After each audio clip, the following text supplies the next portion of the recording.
Thanks, everyone. Good to be here for the third rendition of Appchain Day in Singapore. Definitely been really looking forward to this panel, so it's great to have all of you up here with me. I think what makes sense if we just want to you just go down the line and everyone has an opportunity to introduce themselves to people that might not be familiar with either yourself or your fund. Would love to get everyone on the same page. Hi, thank you for having us, Brian, and DoraHacks. That's a beautiful event. I've never been in a panel in church before. My name is Kirill. Holy panel. Yeah. My name is Kirill. I'm with the Open Platform. We are the platform to build your business inside mini app/Ton ecosystem. I'm more on the investment side, but occasionally, more often than not, I help startups to deal with some stuff. Sharvin here from Saison Capital. We are like the investment arm of a Japanese FI called Credit Saison, mainly known for being one of the largest credit card companies in Japan and one of the largest wholesale lenders in Japan, Southeast Asia, and India. And prior to this, before like a more TradFi role, I guess, doing crypto, I was one of the co-founders of one of the biggest club dexes on Solana until like 2021, where we used to do like 2-3 billion a day. Hi, my name is Chao. I launched No Limit Holdings a couple of years ago after stepping down from Binance, where I was leading investments there.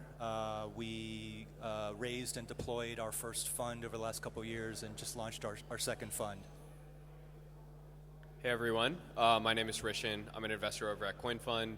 CoinFund has been around since 2015, among one of the earliest investors in the space. Private portfolio of around 115 companies, and spend most of my time in the infrastructure space doing investments there. My background, I studied primarily like cryptography in university, which kind of led me to blockchains.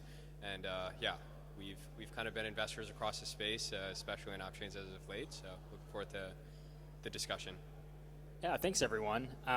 You know, one of the things that I really like about this panel in particular is that everyone up here, I think, has a very different background and their funds are also very different.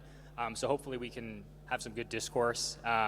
You know, the way I want to run this panel is you know, kind of just like, not just a round robin, but feel free to jump in whenever, you know, you have something to say, even if it's, I hate app chains, that's okay too.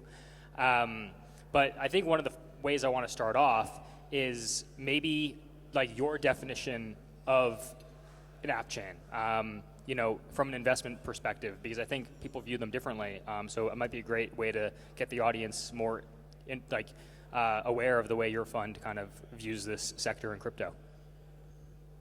Okay, so we have a really narrow focus on mini app/Ton ecosystem. Like if you haven't heard of us, like we are investors in open builders who built Notcoin. We are investors in Wallet and Telegram. Yeah, and so like our approach is that we should help development of ecosystem with every step, with every move we take. So we have to be really strategic about this. And recently we invested in TAC, which is EVM execution solution for Ton, which is sort of, I guess it's for us to determine if it can be called Appchain or not, because I see it as a shopping mall. So there is a key partner there, Curve, which is going to start on TAC and provide like Curve on TAC or like inside TAC execution space. So like millions of users will get an access to Curve through this solution. And of course, there are some things which can be viewed as Appchain inside Ton blockchain design, but I don't want to bother our dear audience with unnecessary technical details. Yeah, for the record, I do think, in my personal opinion, I think that counts. Like you've created and incubated like a specific execution environment to be, you know, built on top of Ton. You know, the story is the same, right? Like specialized block space for a specific purpose. So yeah, I think that's super interesting. I guess for us, how we kind of look at Appchain as an investment is, first of all, do you really need a chain? Is the biggest question, and I think majority of the apps don't really need a chain, unless you know you kind of really, really need something that is like customizable and really tailor-made, suited to your needs. Like for example, something like Ethena obviously requires like a chain of its own because it's got its own ecosystem and there's actual users there, or power users, you know.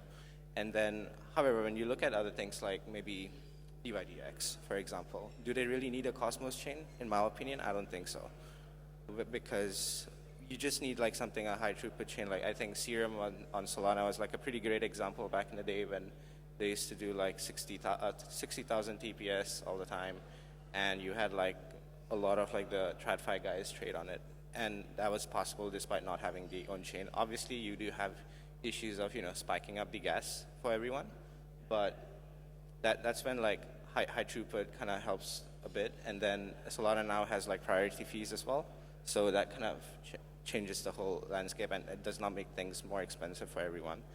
And I guess in terms of like the new whole modular landscape, I guess, with Initia and stuff coming up, I think over there the definition for Appchain is going to be a bit more different because Initia is more like the Fed, and maybe the apps on Initia like the, I don't know, the states or counties.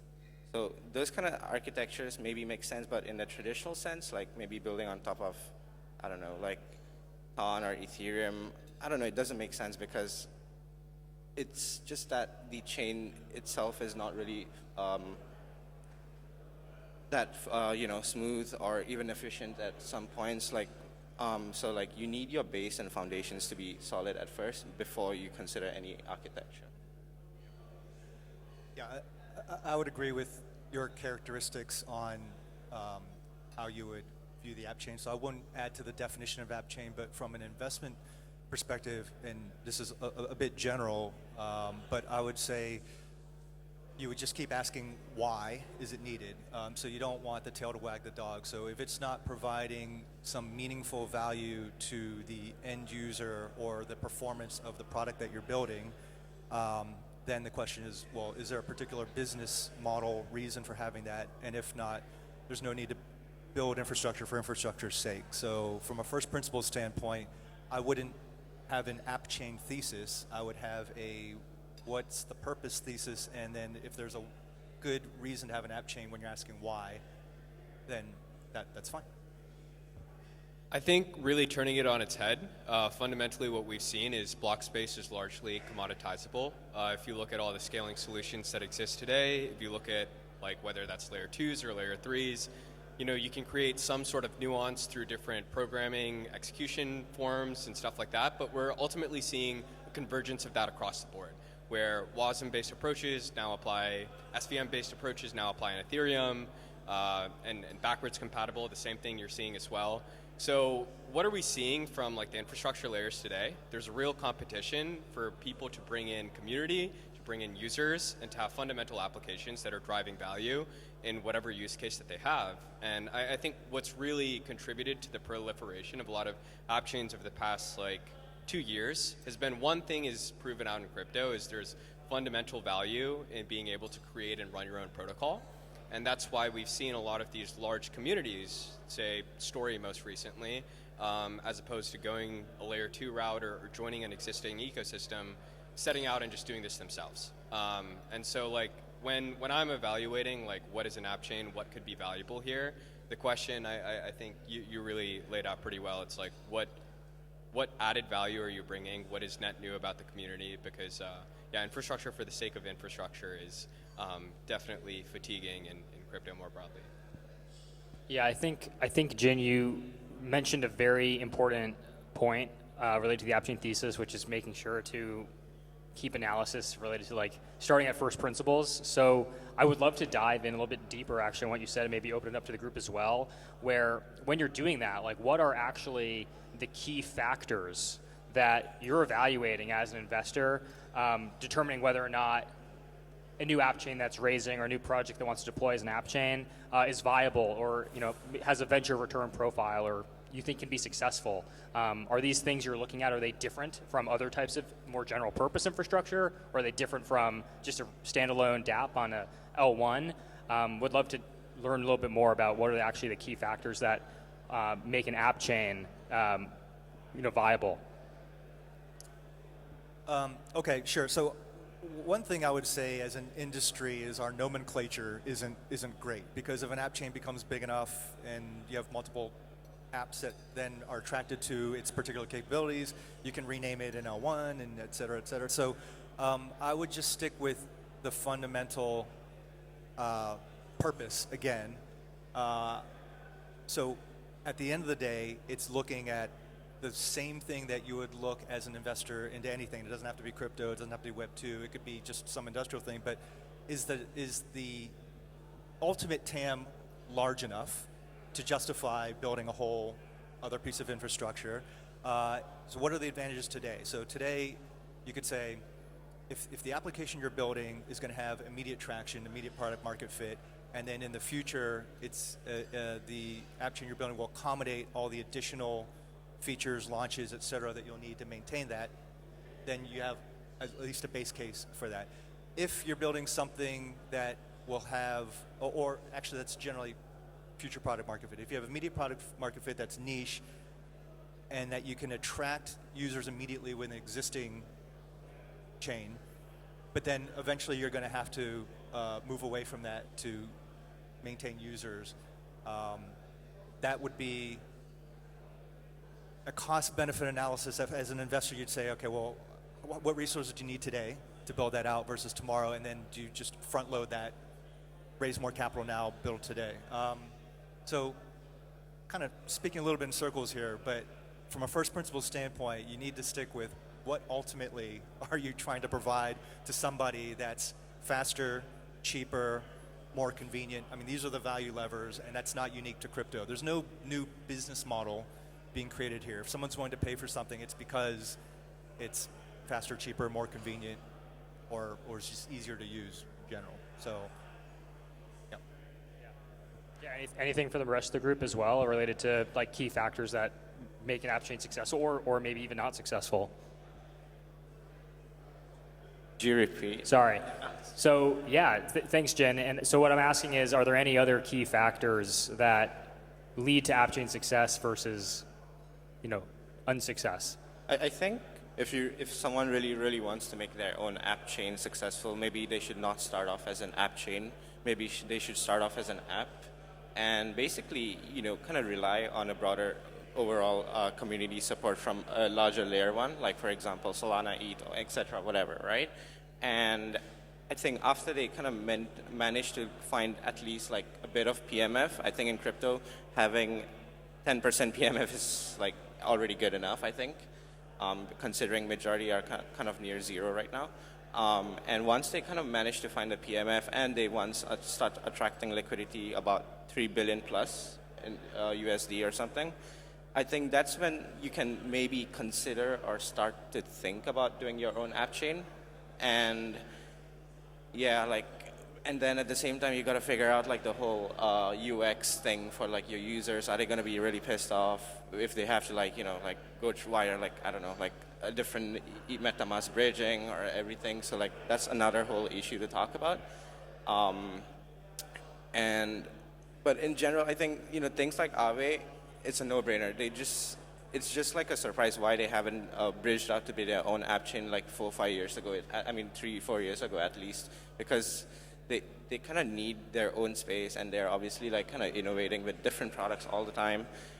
Although they're kind of a bit slow, but once they start focusing on a product, it always kind of tends to explode a bit.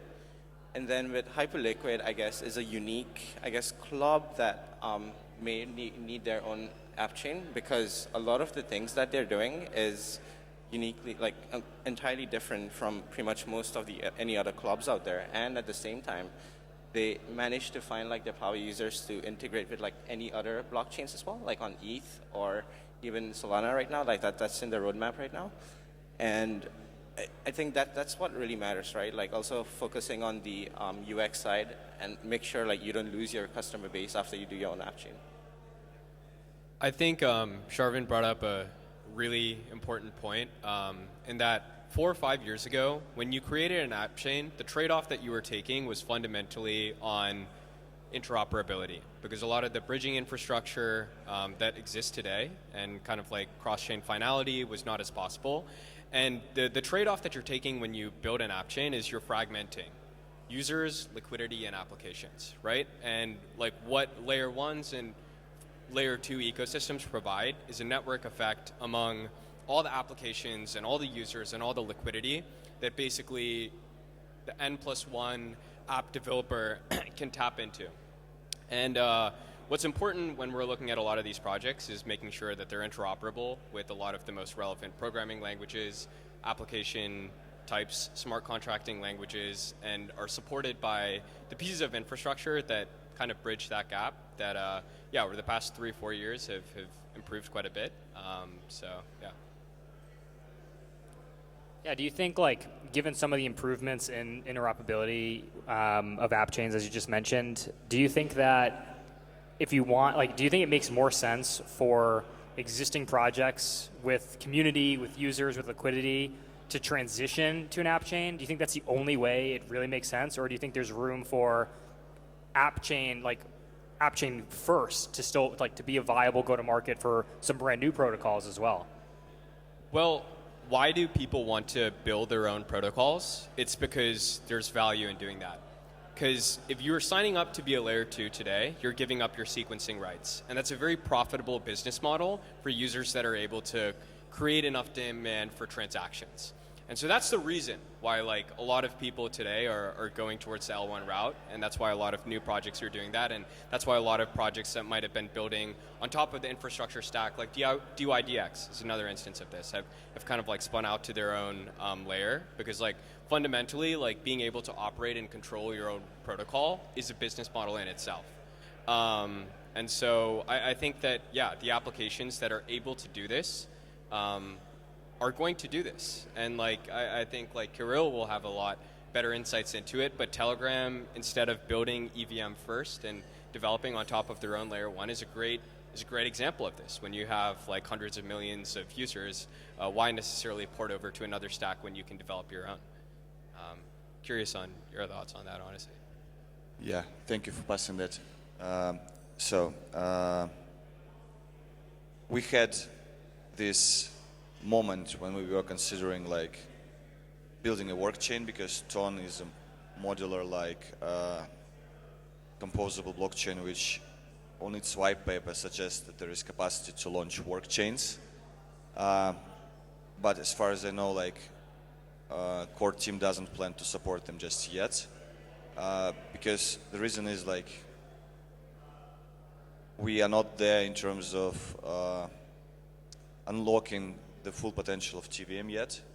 So I think there is still room to breathe with the like adjustments and with the special procedures. We are going to list Hamster in a week or so, like the TG on like 26, and we will have like hundreds of millions of users, and that's sort of like my perspective on the question. So you need an app chain only and only if you can't build stuff you want to build otherwise. So like I think app chains are good for the projects when they're building something infrastructure reliant, dependent on the throughput, and they want to have a control over it. So we can imagine a blockchain with I don't know, like which is specifically built to serve like order-based DEX. I'm not sure if I'm not like really deep expert on injective, but I think that's sort of the direction of the thought there. And I think like app chains make sense when you have a solid plan where to get users and where to get developers to build, because you definitely want to build some plugins, you definitely want to have extensions of your protocol. Protocols don't live in vacuum. They survive only if they have adjacent and complementary businesses around them, because we all know like that DEXs not make that much sense as they make when they have yield aggregators, when they have composability factor playing in, when they have all the trading applications supporting the DEX SDK and fueling the growth. So Appchain, I think, is a tool, and I look at it as a tool to solve certain tasks. So, and when evaluating the projects, I would look at their plan on go-to-market first, and on their plan in terms of developer relations, how they're dealing with the SDKs, how they're making sure that it is easy to build and support their app chain. I'm not that, since I come with from TVM background, I'm not that focused on languages, because I understand that when there is a reason for builders to come, they will learn whatever language there is. They will dive into the source code. They will chew glass effectively if there is a reason for them to do so. Because I know that even building on such a good, in terms of developer relations, in terms of documentation, chain as Ethereum, native one, not L2. Like, if you want to build something good, like 1-inch builds, you have to dive into the source code of nodes, understand what's happening on the really low level of transaction execution to optimize for gas speed, for costs. So to build something good, delivering value for the users, and being compatible with other protocols and other like use cases, you need to be really smart and dive really deep. So I would look into team which documents code well, make sure that people are able to build low to mid to high level things with their app chain. I think that makes sense. I think another interesting question that I have a feeling that each of you will have a different take on is what the future of the app chain landscape will look like, right? Do you think that, you know, more and more app chains will continue to be launched as developers demand their own infrastructure for fundamental reasons, as you mentioned? Do you think that app chains will inevitably get so big that they just turn into general purpose L1s, or add some additional, you know, more general capabilities?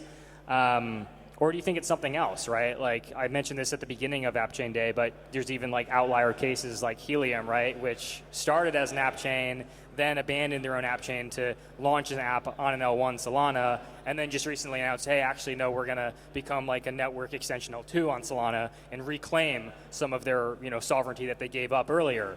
So just kind of curious, you know, based on, those are just three potential outcomes, I suppose, but curious if you have any thoughts on, you know, how app chains will continue to evolve in our industry. You want to start with that? So I guess like there's not going to be a world where it's only app chains or only general purpose chains. I think there's going to be a coexistence. So I think like the point that you brought up, the Helium thing for Solana, was like a very interesting thing and kind of proves why one model will not really fit everything. Because I think some of the issues that Helium faced when they were kind of their own chain was mainly actually deriving value and utilizing like the overall community, because like they didn't really focus too much on like the crypto native users or people who actually use, you know, any of the blockchain applications today. And in terms of like support that the Solana Foundation and the community gave, that was like something beyond I think beyond like something they could have done just on their own.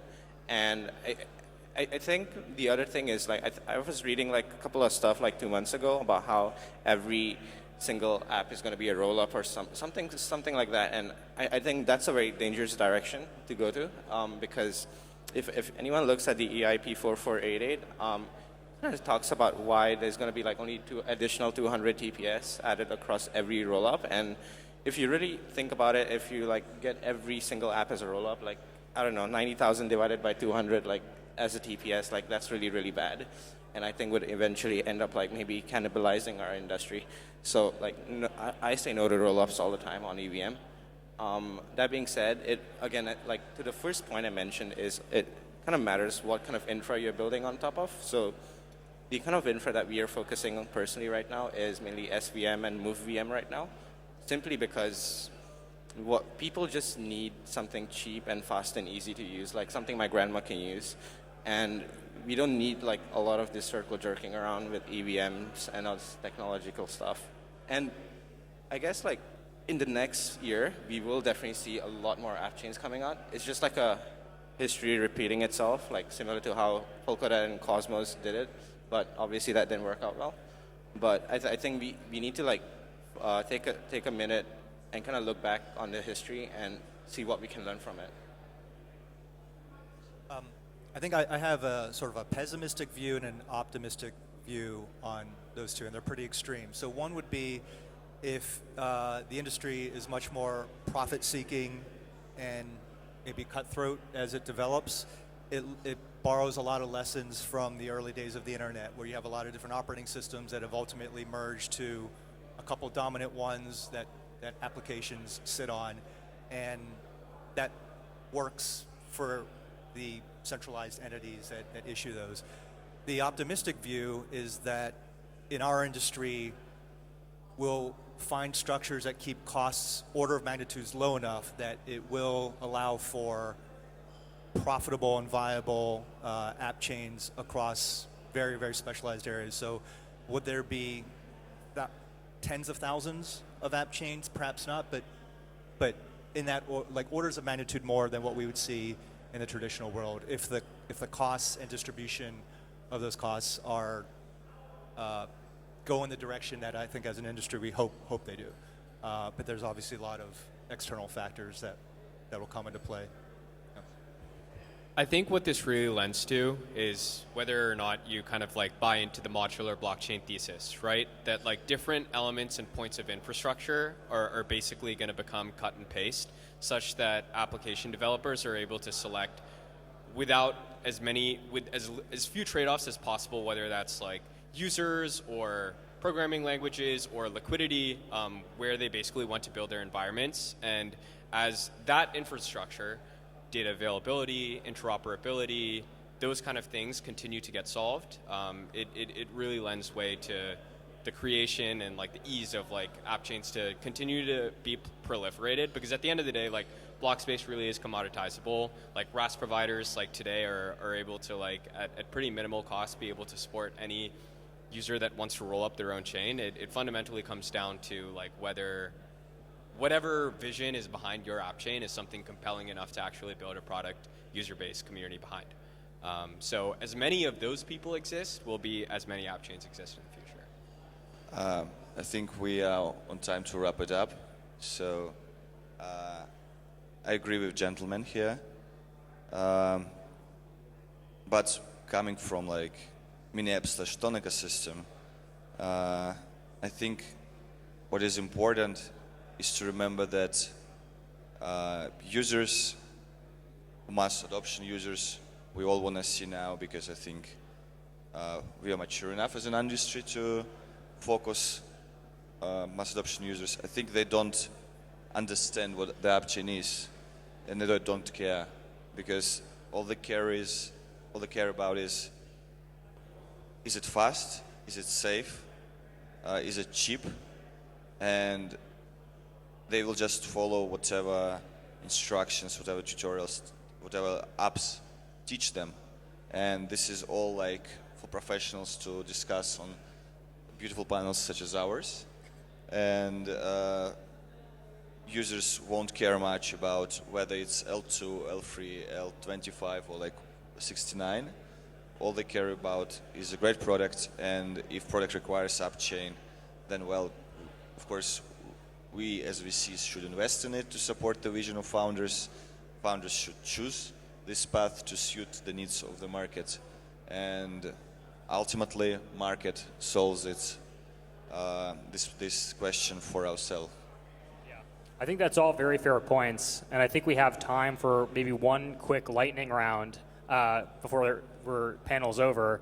I'm wondering maybe we can share some alpha with the audience. I would love to just quickly hear what's like your favorite new project you've seen in crypto, and then we can wrap up the panel.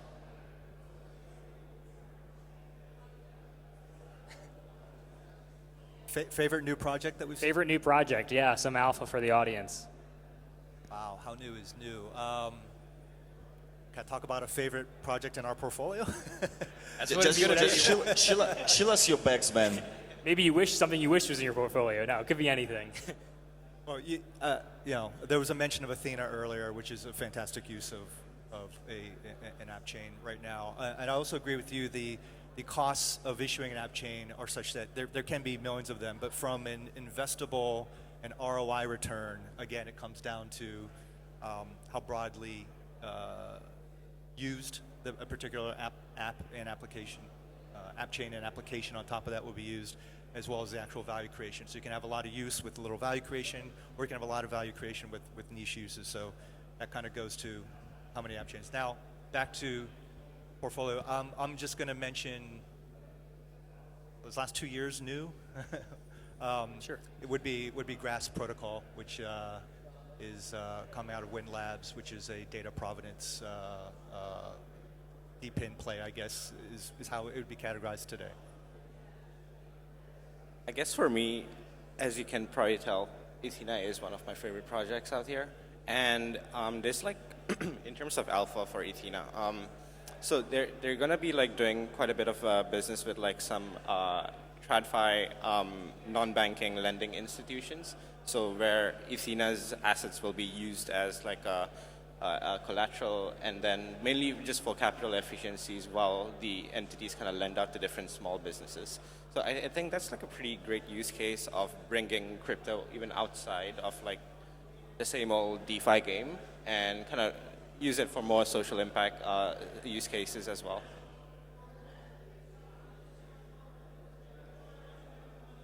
No, please go ahead.